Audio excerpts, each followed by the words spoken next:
Hi guys, today I'm going to tell you 3 true horror stories. Don't forget to subscribe and like, so let's get started. The Last Delivery. It was Halloween night, the pale moon casting an eerie glow over the deserted streets as I set out on my last delivery. Midnight was approaching, and I was eager to finally get home. The address led me to an old, seemingly abandoned house on the outskirts of a small town, a place everyone usually avoided. But according to our restaurant's rules, if there was an order, it had to be delivered. They even paid an unusual amount, with a special request in the notes to arrive precisely on time. When I reached the house, a strange silence enveloped me.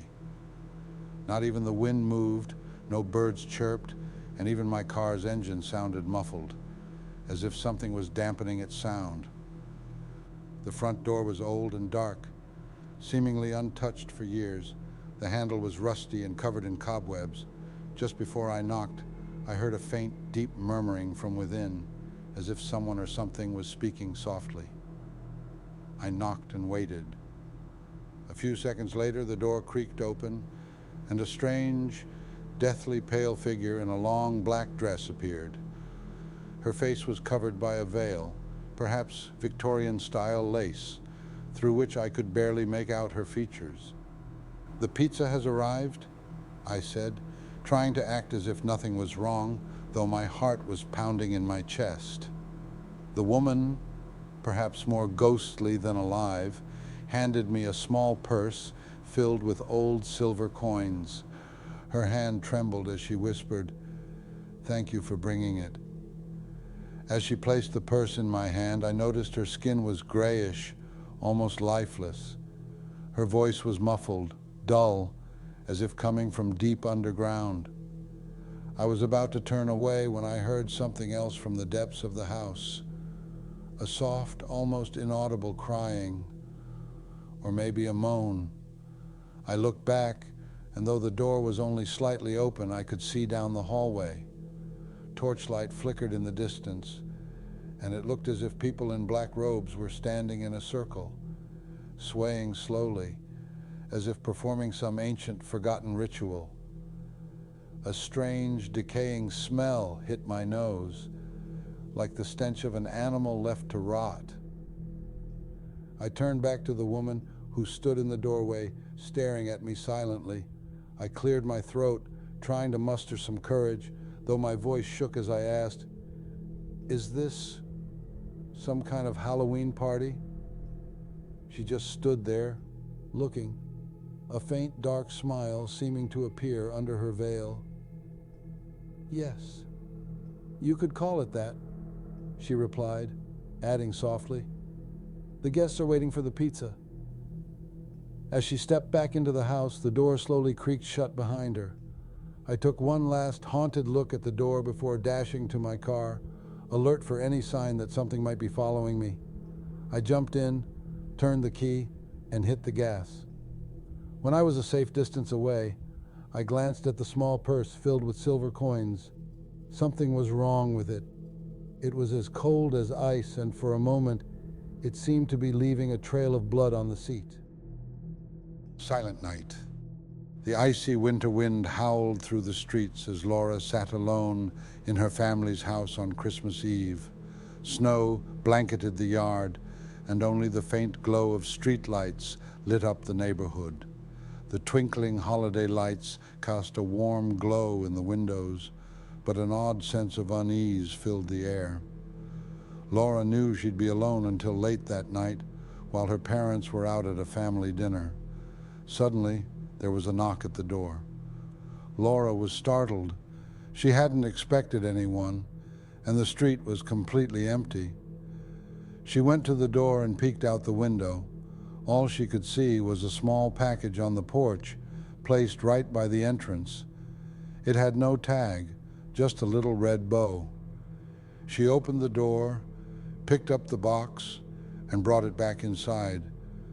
The box felt strangely cold, as if it had just been pulled from beneath the snow, with tiny ice crystals still clinging to it. Curiosity piqued, Laura carefully unwrapped it. Inside was an old porcelain doll, dressed in a Christmas outfit, with a tiny red hat and cold, glassy eyes staring back at her. As she held it, a cold draft seemed to sweep through the room. Then, the doll's eyes slowly blinked. Laura dropped the doll, which landed with a soft thud on the floor, but she immediately glanced down. She was certain it had blinked.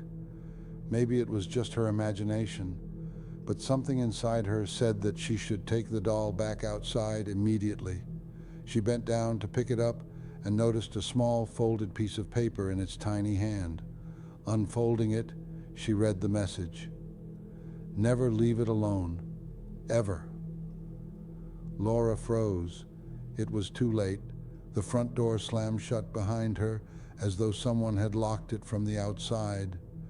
Turning back, she saw the doll was no longer lying where she had dropped it. Instead, it was sitting on the table, its unblinking gaze fixed on her with a tiny, eerie smile now stretched across its face.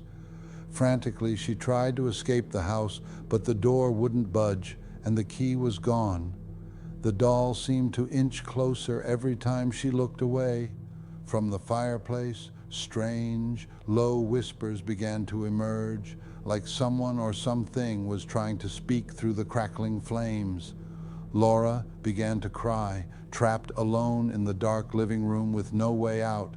The last thing she saw was the doll extending its tiny, cold hand and crawling closer, blinking again and again until everything went black. The end, or maybe not. The Lake's Secret. It was the middle of summer, and Jake, Mia, and Ben were spending the weekend at a remote lake cabin miles from the nearest town. The days were hot, and the nights were quiet, filled only with the soft sounds of crickets. On the third night, a thick, unnatural fog settled over the lake, bringing an eerie chill to the air. Jake had heard an old legend about the lake, a story passed down by the locals. It was said that the lake swallowed anyone who dared to approach it after dark. The townspeople had warned them to stay away from the water at night, but the friends had laughed off the warnings, dismissing them as mere ghost stories. But tonight, a strange and unsettling feeling gripped them. Late that night, Jake woke to a faint, disturbing noise. A soft splashing, like someone slowly moving across the surface of the water. He got out of bed and peered out the window. The fog lay thick over the lake, swirling slowly, and through it, he thought he saw something, or someone, moving in the mist. Jake woke Mia and Ben, urging them to look. The two of them gasped when they saw what he did, a shadowy figure moving slowly across the lake, drifting toward the shore. Caught between curiosity and fear, they cautiously stepped outside, moving closer to the lake. As they did, the fog thickened around them, cloaking them in an eerie silence. And that's when they saw it, a pale, lifeless face, just barely visible above the water. Its gaze was empty, yet it seemed to be staring right at them.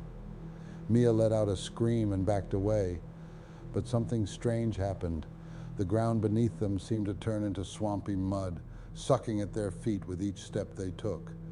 And the figure in the lake kept coming closer, its arms slowly reaching out, beckoning them to join it in the depths. Ben tried to pull away, but he felt an icy grip latch onto his ankle.